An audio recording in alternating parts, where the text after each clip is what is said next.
Hola maestra, mi equipo y yo vamos a estar hablando acerca de los temas de la unidad número 5.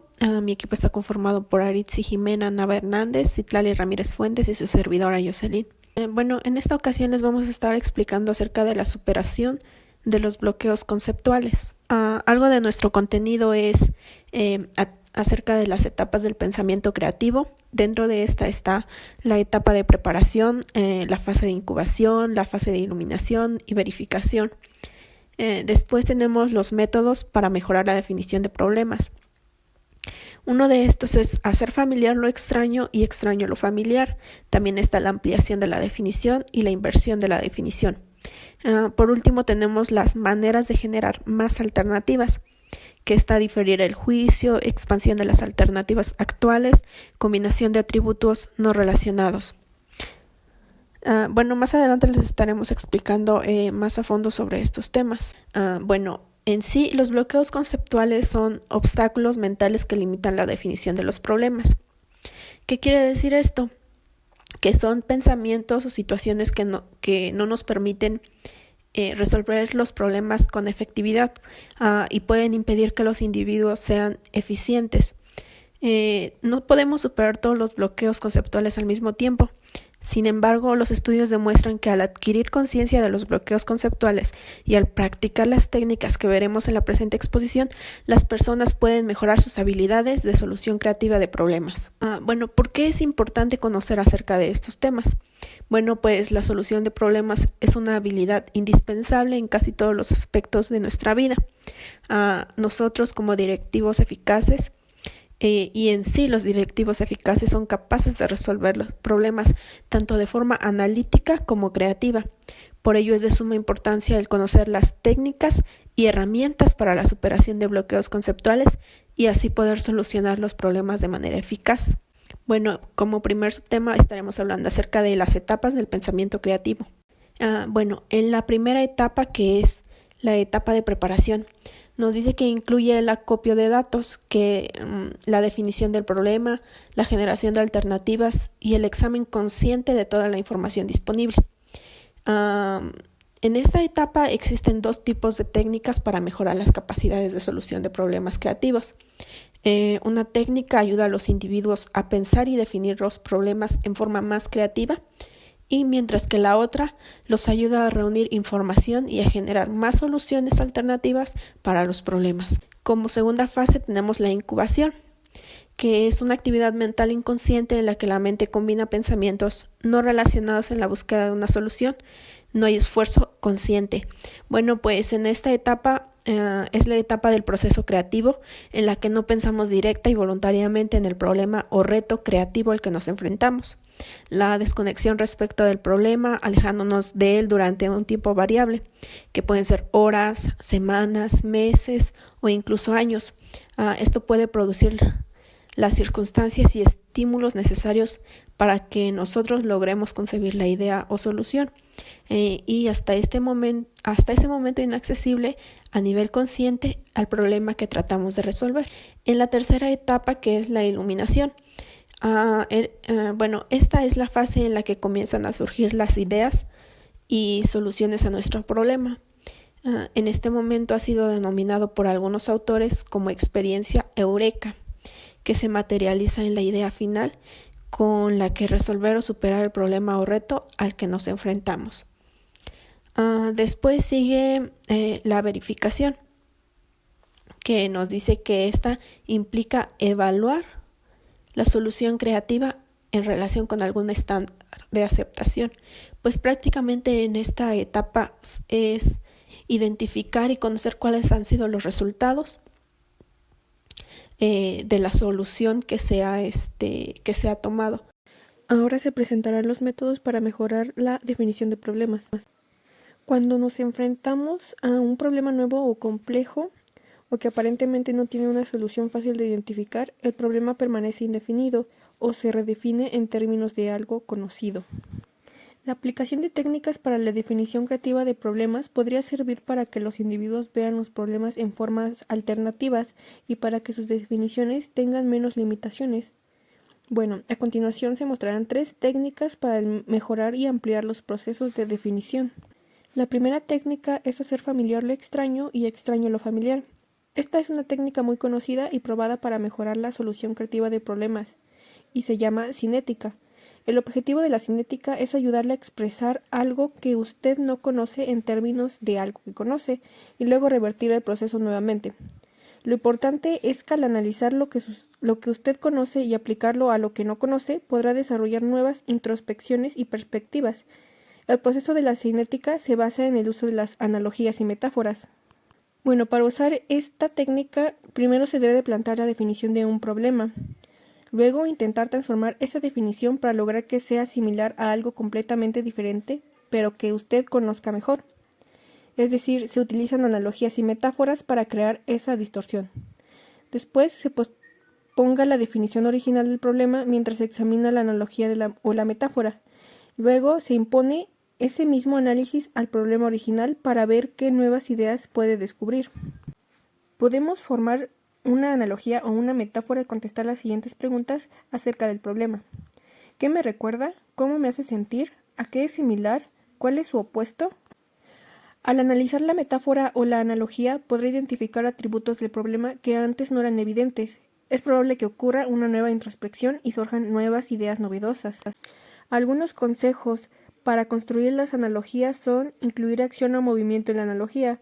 Por ejemplo, manejar un automóvil, cocinar un alimento, asistir a un funeral, etc. Incluir objetos que pueden visualizarse en la analogía, por ejemplo, circos, juegos de fútbol, centros comerciales, etc. Elegir eventos o situaciones conocidos, por ejemplo, familias, besos, hora de ir a la cama, entre otros. Y, por último, tratar de relacionar cosas que no son evidentemente similares. Bueno, se recomiendan 4 tipos de analogías como parte de la cinética. Las analogías personales, en las que los individuos tratan de identificarse a sí mismos como el problema. Las analogías directas, en las que los individuos aplican hechos, tecnología y experiencia común al problema. Las analogías simbólicas, en las que los símbolos o las imágenes se imponen en el problema. Y las analogías de fantasía, en las que los individuos hacen la pregunta: en mis sueños más salvajes, ¿cómo desearía que el problema se resolviera? Por ejemplo, desearía que todos los empleados trabajaran sin ninguna supervisión. Bueno, ahora veremos la aplicación de la definición. Una forma es forzarse a generar al menos 2 hipótesis alternativas para cada definición del problema. Piensa en plural en vez de singular. Como por ejemplo, en la siguiente figura debemos seleccionar la figura que es distinta a todas las demás. La mayoría de las personas seleccionan primero la B, ya que es la única figura que tiene todas las líneas rectas. Por otro lado, muy pocas personas seleccionan la A, ya que esta es una figura con una línea continua y ningún punto de discontinuidad. De manera alternativa, la C también podría ser correcta, con una lógica de que es la única figura con 2 líneas rectas y 2 curvas.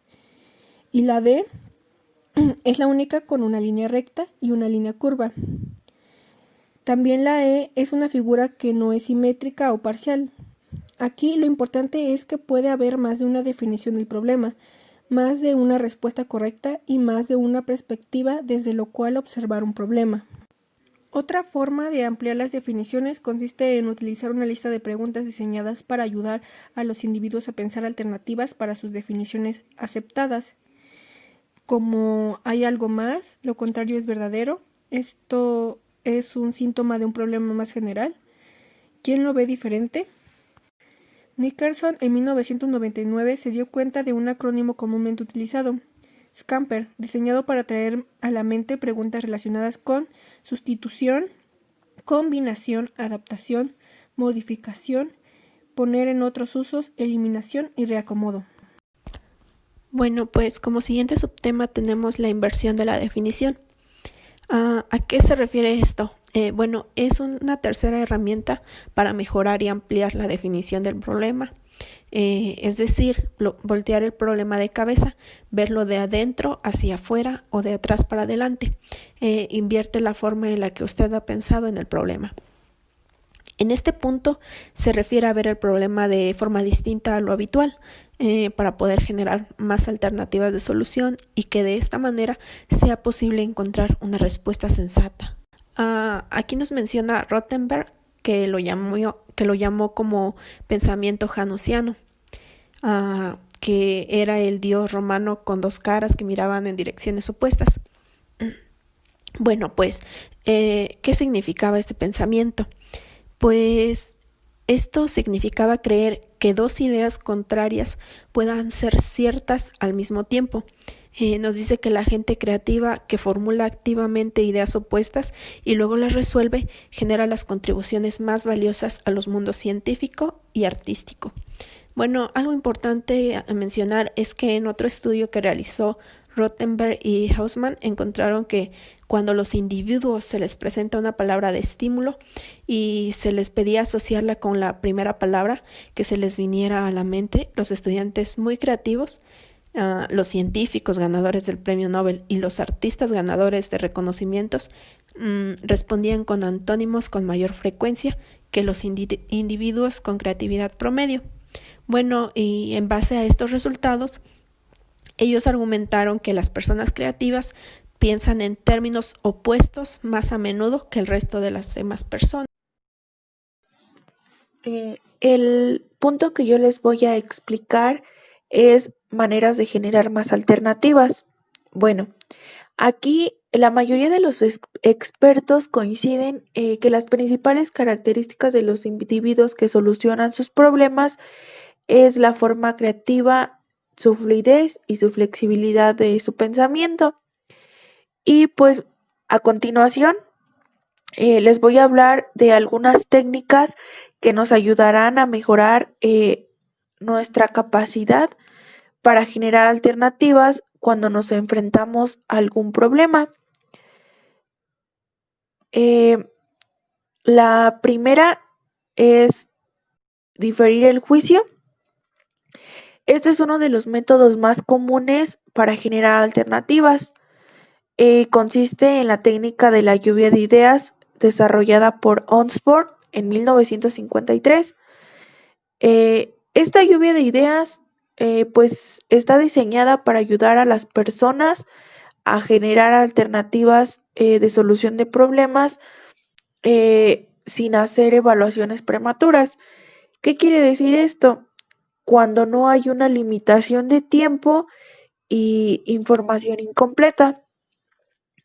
La lluvia de ideas se lleva a cabo reuniendo a un grupo de personas pues las cuales comparten sus ideas sobre un problema y pues un individuo va registrando todo lo que dice.